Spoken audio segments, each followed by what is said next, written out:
You're listening to YouTube Talk Radio.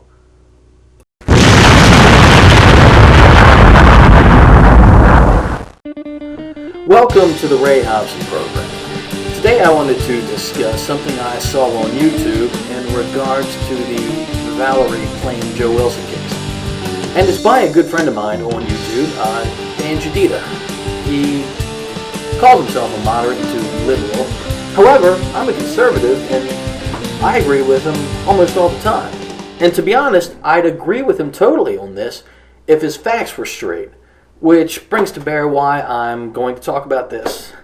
I want anyone that hears this to know that everything I'm saying is fact, and when my opinion eventually evolves, I'll let you know that it's my opinion, as my intention here isn't to mislead, just to correct the record, which has been distorted by media that's chosen not to include all aspects of what has become an unfortunate soap opera.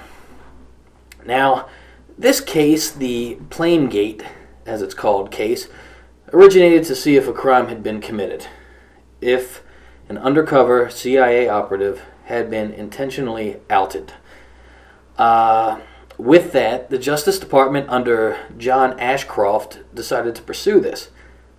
And my opinion is, I think this shows the openness of this administration, as Ashcroft could have easily dismissed this. And back to the facts, Ashcroft also recused himself from handling this case because of a conflict of interest, and had Deputy Attorney General James Comey appoint Patrick Fitzgerald to this case. That's important, in my opinion, because it displays integrity on the part of the Bush administration. This headache started and was about an article written by Bob Novak in the Chicago Sun-Times on July 14, 2003, in which he made reference to Joseph Wilson's wife. The reference was about who had sent Joe Wilson to Niger to investigate the claims that Saddam Hussein had tried to obtain nuclear material, or yellow cake, from Niger. The reason for this article was spawned by the State of the Union address by President Bush, in which he stated, "British intelligence tells us that Saddam Hussein tried to obtain yellow cake from Niger." And also an op-ed piece written by Joseph Wilson less than 2 weeks prior to Novak's piece.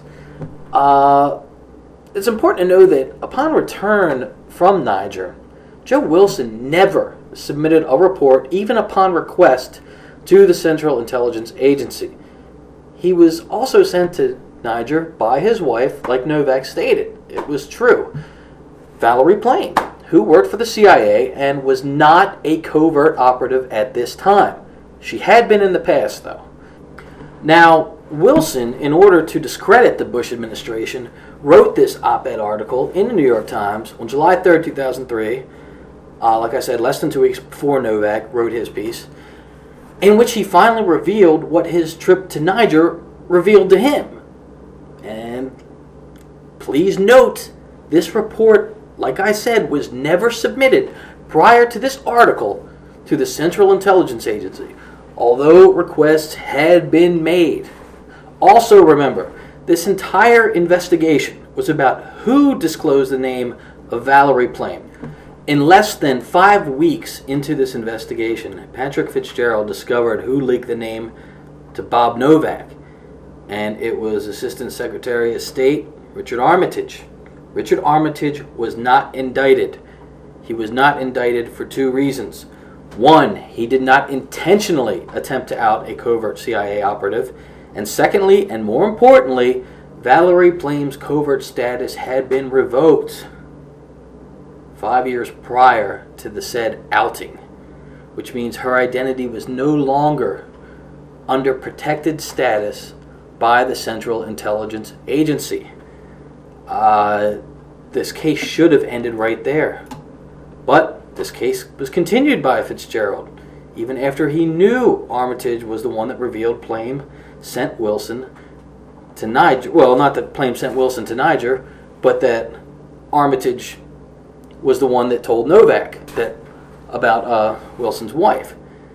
Now remember, that's what this case was all about. Louis Libby, by Fitzgerald's own admissions, was interviewed after he discovered the truth that Armitage was Novak's source. And therefore, his obstruction of justice and perjures were post when this investigation should have concluded.